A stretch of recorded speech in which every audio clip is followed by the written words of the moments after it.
ایک نوجوان تھا، اپنی ماں کو یتیم خانے چھوڑ آیا، ساتھ میں انتظامیہ کو اپنا نمبر بھی لکھ کے دے آیا کہ جب میری ماں مرنے پہ آئے تو مجھے اطلاع کر دینا، میں نے اپنی ماں کی تدفین اپنے شہر میں ہی، اپنی بستی میں ہی کرنی ہے۔ اللہ اکبر۔ ماں کا جب وقت آخر آیا تو انتظامیہ نے فون کیا، نوجوان میاں آ اپنی ماں کو اٹھا کے لے جا، ماں کا وقت آخر آ گیا ہے، تو نے کہا تھا میں نے اپنی ماں کی تدفین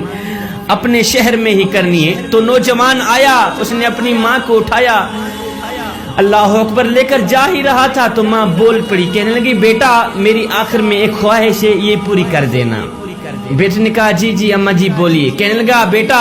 یہ جو یتیم خانہ ہے نا، جس کے اندر میں نے کافی دن گزارے ہیں، یتیم خانے کے کچھ پنکھے خراب ہیں جو چلتے نہیں، ہوا نہیں دیتے، پنکھے خراب ہیں، اگر ہو سکے تو میرے مرنے کے بعد یہ پنکھے صحیح کرا دینا۔ بیٹے نے کہا اماں جی تو مر رہی ہے، تیرا تو وقت آخر آ گیا ہے، اب میں پنکھے ٹھیک کرا بھی دوں تو تجھے کیا فائدہ ملے گا؟ ماں نے کہا بیٹا مجھے پنکھے اپنے لیے نہیں چاہیے، میں تو ڈرتی ہوں کہ کل جب تو بوڑھا ہوگا، تیری اولاد جوان ہوگی، تو کہیں ایسا نہ ہو کہ تیری اولاد تجھے اسی یتیم خانے میں آ کے چھوڑ جائے، شدت کی گرمی میں تو کمرے کے اندر پڑا رہے،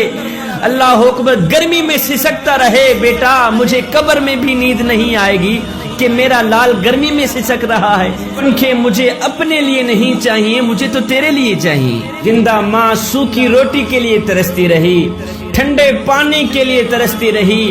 آج جب مری ہے تو نمبردار بیٹے نے آرڈر دے دیا ہے کہ میری ماں کی کلخانی پر کم از کم 50 دیگیں پکنی چاہیے، اور نادان کاش کہ اپنی زندہ ماں کے منہ میں روٹی کا ٹکڑا ڈال دیتا،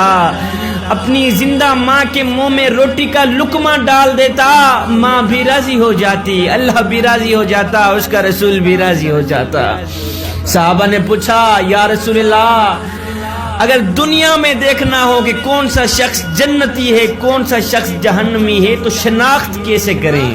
میرے کریم نبی نے فرمایا صحابہ جس شخص پہ اس کے والدین راضی ہیں تو سمجھ لینا یہ شخص جنتی ہے، اور دیکھ لینا جس شخص پہ اس کے والدین ناراض ہیں، خفا ہیں، تو سمجھ لینا یہ شخص جہنمی ہے۔ جس شخص پہ اس کے والدین راضی